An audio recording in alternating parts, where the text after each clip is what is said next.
बहुत प्राचीन समय की बात है। एक गांव में दो बहुएं रहती थीं, जेठानी और देवरानी। दोनों एक ही परिवार की थीं, लेकिन स्वभाव और विश्वास में बिल्कुल भिन्न।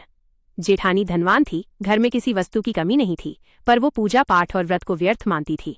वहीं देवरानी अत्यंत गरीब थी। वो उसी जेठानी के घर झाड़ू पोंछा चौका बर्तन का काम करती थी। उसका जीवन कठिनाइयों से भरा था, लेकिन उसका मन श्रद्धा और विश्वास से परिपूर्ण था। उसका एक छोटा बेटा था, जिसकी रक्षा और मंगल के लिए वो हर वर्ष सकट चौथ का व्रत रखती थी। सकट चौथ का पावन दिन आया। देवरानी सुबह से ही व्रत में थी। भूखी प्यासी रहकर भी वो जेठानी के घर पूरे मन से काम करती रही। संध्या होने पर उसने विनम्रता से कहा कि आज सकट चौथ है, उसे घर जाकर पूजा करनी है। जेठानी ने उसका उपहास किया, पर देवरानी चुप रही। सारा काम पूरा कर वो थकी हारी अपनी छोटी सी झोपड़ी में लौट आई। घर पहुंचकर उसने पास के खेत से थोड़ा सा बथुआ तोड़ा। घर में बचे चावल के कुछ दानों से कण के छोटे छोटे लड्डू बनाए। उसने सच्चे मन से सकट माता और श्री गणेश जी का स्मरण किया और अपने बेटे की रक्षा की प्रार्थना की। चंद्रमा निकलने पर उसने विधिपूर्वक अर्घ्य दिया। इसके बाद माँ बेटे ने प्रसाद ग्रहण किया और भगवान का नाम लेते हुए विश्राम करने लगे। उसी रात देवरानी की झोपड़ी के बाहर श्री गणेश जी स्वयं आए। उन्होंने सकट माता का रूप धारण किया, लेकिन एक साधारण गरीब स्त्री के रूप में।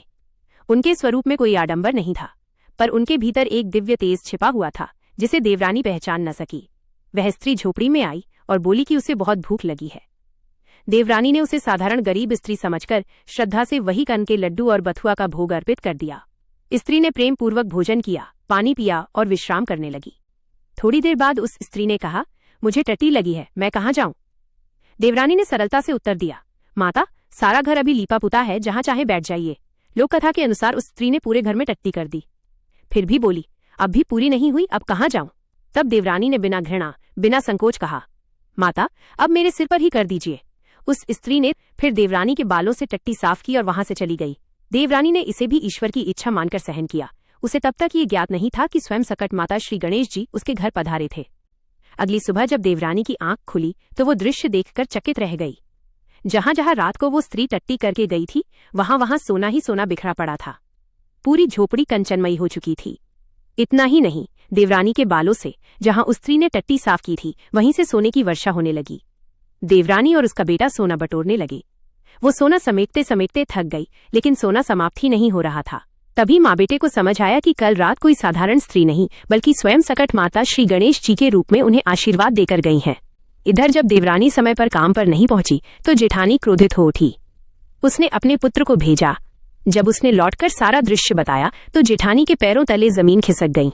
वो दौड़ती हुई देवरानी के घर पहुंची और चारों ओर फैला सोना देखकर स्तब्ध रह गई। उसने पूछा, तूने ऐसा क्या किया कि सकट माता तुझ पर प्रसन्न हो गई? देवरानी ने सरलता से कहा, बहन, मैंने कुछ विशेष नहीं किया। मैंने केवल श्रद्धा से कण के लड्डू और बथुआ का भोग अर्पित किया था। जेठानी को अपने अहंकार का बोध हुआ। वह घर लौटी और अगले वर्ष दिखावे के लिए सब कुछ वैसा ही करने लगी। लेकिन इस बार सकट माता प्रसन्न नहीं हुई। सुबह घर में दुर्गंध और अव्यवस्था फैल गई। तब जेठानी समझ गई कि केवल नकल से ईश्वर प्रसन्न नहीं होते।